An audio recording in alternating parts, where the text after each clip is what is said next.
After 60 days since launch and over 100 hours spent in PlayStation VR2, I'm ready to give you my complete pros and cons list of this headset. So if you are still wondering if it's worth your hard-earned money, then you're in the right place. Hi, I'm Tetiana from DiscoVR, and I've broken down everything I've learned about PSVR2 after testing it for 2 months into 9 pairs of pros and cons, because I'm a nerd who likes making lists. So let's jump right into it with the first pair of pros and cons of PSVR2. One major advantage of PSVR2 is the ease of setup. Simply plug in the cable and the device is ready to use. It's a great contrast to the first generation of PSVR. In addition, the room setup is so easy. It maps out the room with just a quick glance around it. However, one major drawback of PSVR2 is the lack of an immersive tutorial to introduce users to the full potential of this device. Without proper guidance,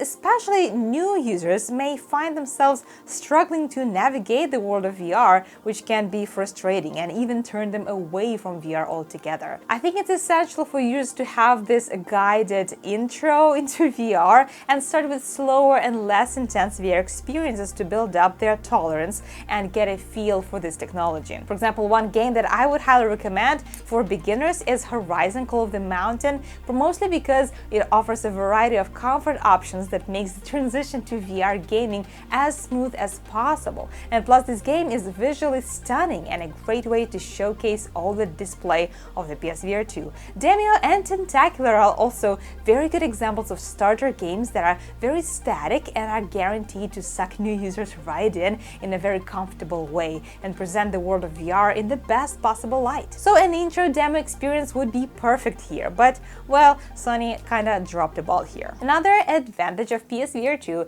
is comfortable halo-type head strap design. I just love it because it fits so snugly and comfortably around my head without causing any discomfort or pressure. And the retractable visor also makes it easy to adjust the position of the lenses in relation to your eyes. But this device can be made even more comfortable by adding a top strap that helps distribute the weight evenly across the head. Studio Form on Etsy actually makes pretty good ones that work great on PSVR2.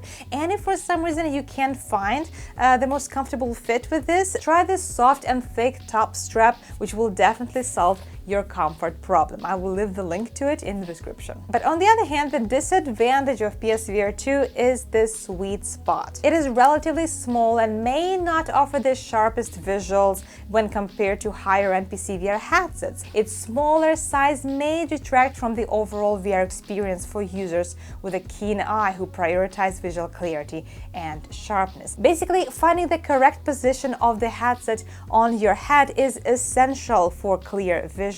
You cannot neglect this step. Before each gaming session, you need to make sure that your lenses are clean, calibrate your eye tracking and distance between the lenses to match the distance between your eyes. Otherwise, the blurry image can really ruin your experience. Moving on to the next set of pros and cons, PSVR2 offers a 4K HDR OLED display with a resolution of 2000 by 2040 per eye. This means that what you see in the headset is a very bright and colorful picture with vivid colors and high contrasts and deepest blacks. The result is a very immersive experience with stunning visuals that make the game feel incredibly real and immersive. Additionally, PSVR2 offers a field of view of 110 degrees, which feels a lot larger than that because you can bring the lenses very close to your eyes with the help of this visor adjustment. So all this results in a very nice and big oval shape of the screen in front of you, allowing you to feel completely immersed in this gaming world. However, PSVR2 uses Fresnel lenses, which can lead to God rays,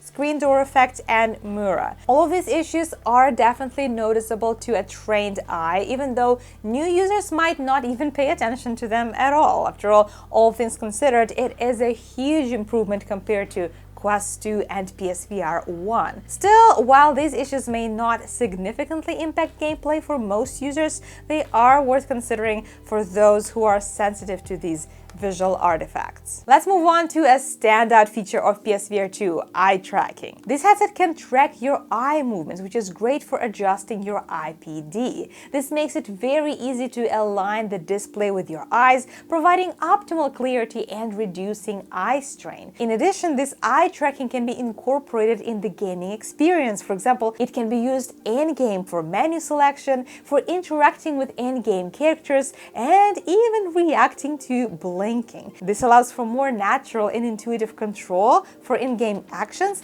and gives developers much more control and creativity when they're designing games using the cool eye tracking functionality. Attached to this advantage is a feature called foveated rendering. This feature allows the headset to detect where the user is looking and render that area in top quality while lowering the quality around it. This enables developers to access much more computational power from the headset than if it had to render the image of the entire display all the time. The eye tracking system is so quick and precise that users don't even notice the lower quality of the image on the periphery. This results in more efficient use of the headset's resources. And I guess the disadvantage here would be the accessibility, because eye tracking may work a little weird for people who wear glasses.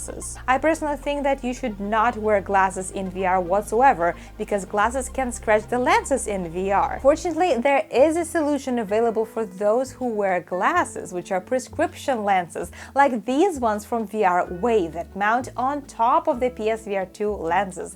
They are magnetic and are very easy to attach, eliminating the need for glasses in VR altogether. On their website, you can select your prescription for each eye, and you can even include some add-ons like anti-glare filters or the blue light filters, which is especially important if you like playing VR before going to bed. But aside from the comfort, there's also the practicality advantage. These lenses will protect your precious PSVR2 lenses from scratching, which is a good enough reason to get them even if you don't need glasses. Follow the link in the description to order your own pair, and don't forget to use the code at the checkout for a discount. Moving on, one of the biggest pros of PSVR2 is its awesome haptic feedback. Not only does it have controller vibrations, cool adaptive triggers that we all know and love from the DualShock controllers, but also the headset rumble, which adds a whole new level of immersion to VR gaming. There are so many cool ways in which developers can utilize these in-headset vibrations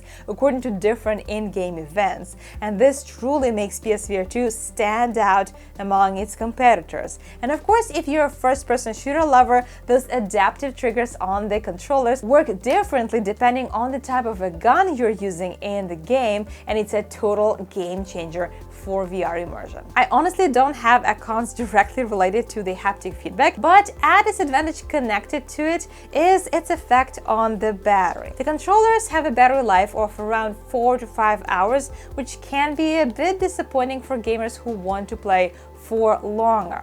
However, there are a few tips and tricks to maximize the battery life of the controllers.